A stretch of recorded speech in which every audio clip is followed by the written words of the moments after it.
ये खुली किताब जो लेके मसीह आ रहा है वो देख किसके हाथ में रहा है।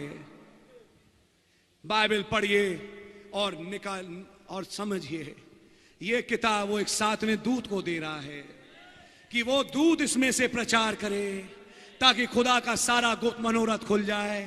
तो इसका मतलब अगर किताब चाहिए पहले पुनरुत्थान में जाने के लिए तो सातवें दूत का एड्रेस मालूम होना चाहिए भाई। इसलिए ये मालूम होना अति आवश्यक, आवश्यक नहीं अति आवश्यक है कि ये सातवां दूत है कौन, इसका एड्रेस क्या है। सातवां दूत बाइबल में 7 कलीसियाई काल हैं, Ephesus, Smyrna, Pergamus, Thyatira, Sardis, Philadelphia, Laodicea. आज 7वां यानी लाउदीकिया काल चल रहा है। पहले काल का दूत सन पौलुस, दूसरे काल का दूत इरेनियस, तीसरे का मार्टिन, चौथे का कोलंबा, पांचवें का लूथर, मार्टिन लूथर, छठे का जॉन वेस्ली और अब 7वें का 7वां दूत।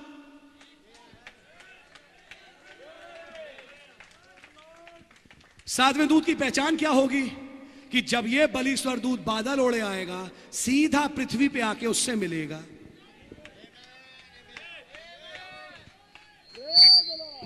क्या यह घटना हो चुकी?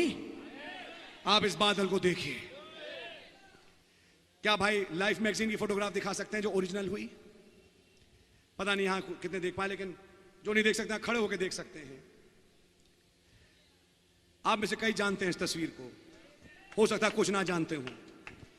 मई 17, 1963 के इश्यू में यह बादल छपा, ऐसे छपा था, इस तरह से, इसी तरीके से छपा, यह बताने के लिए कि एक बड़ा विचित्र बादल है। विचित्रता इसकी यह है कि यह बादल एरिजोना में अमेरिका में आया 28 फरवरी को। यार सुनिए, और विचित्रता यह है कि बादल बनता है पानी से, और पानी है पृथ्वी से 9 किलोमीटर की ऊंचाई तक, या 10 लगा लीजिए, 11 लगा लीजिए, मैं तो बहुत बोल रहा हूं। लेकिन जैसे अपर स्ट्रेटोस्फेयर कहते हैं वहां इतनी नमी है ही नहीं कि बादल बना है। विचित्रता इस बादल की यह है कि इस बादल की जो ऊंचाई थी 26 मील थी, जहां पानी होता ही नहीं कि बादल बने। तो फिर यह बादल किससे बना?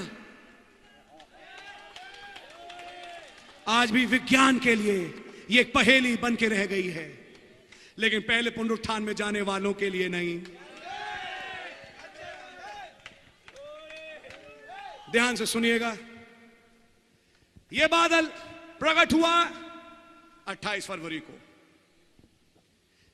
प्रोफेसर मैकडोनल्ड ने इसकी तस्वीरें खींची, कैलकुलेशन किया, 26 मील ऊंचा, 30 मील चौड़ा।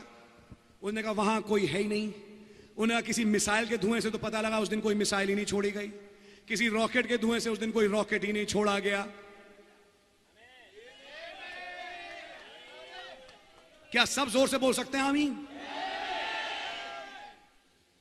God bless you. मैं आमीन किसी कारणवश करा रहा हूं, मुझे मालूम है क्यों।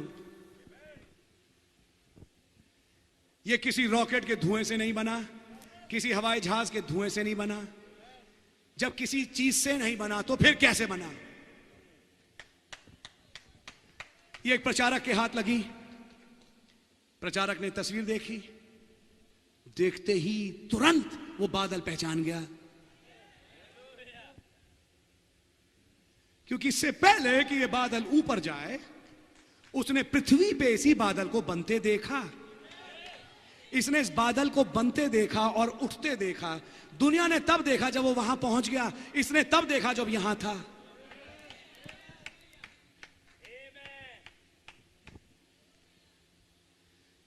दो साल के बाद 1965 में इसी तस्वीर का जो ओरिजिनल ब्लो आउट है ब्लैक एंड व्हाइट का, जो भाई दिखा रहे थे, इनके पास दिया गया।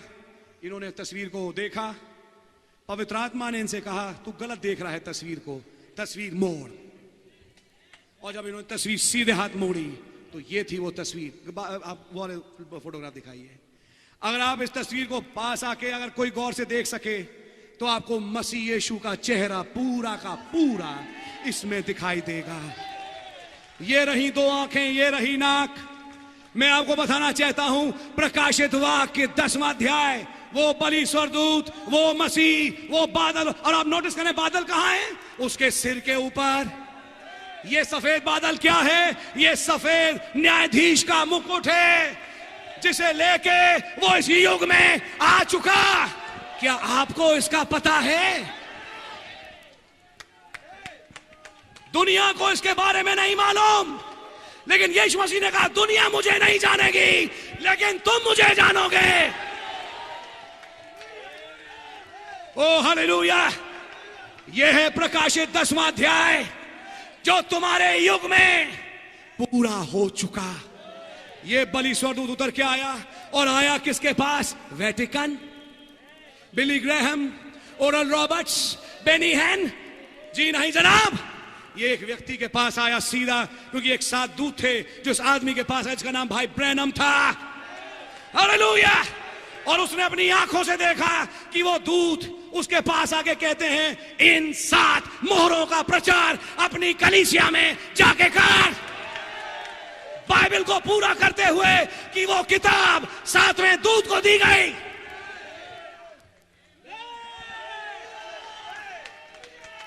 अगर अब भी फैसला नहीं बनता जय मसीह की, मैं आपकी मदद कर नहीं पाऊंगा, लेकिन याद रखना रोज़े हशर के दिन खड़ा हूंगा सामने,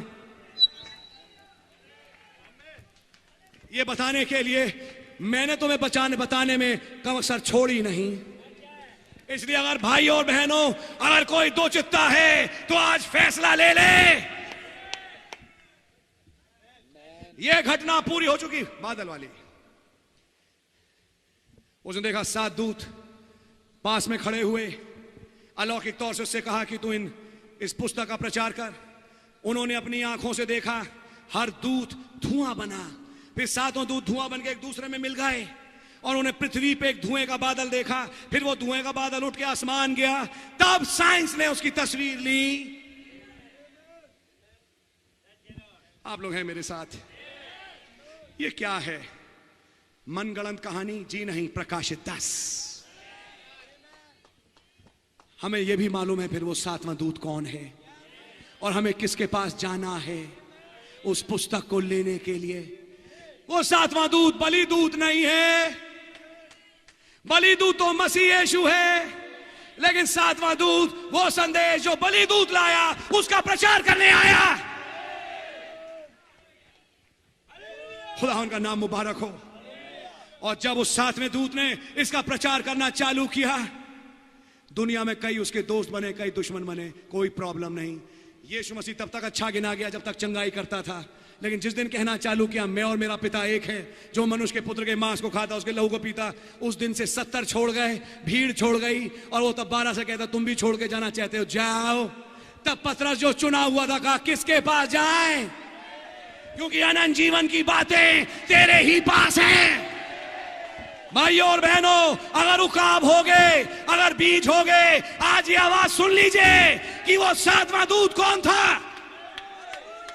इसका जवाब इंटरनेट नहीं देगा, इसका जवाब बाइबल देगी।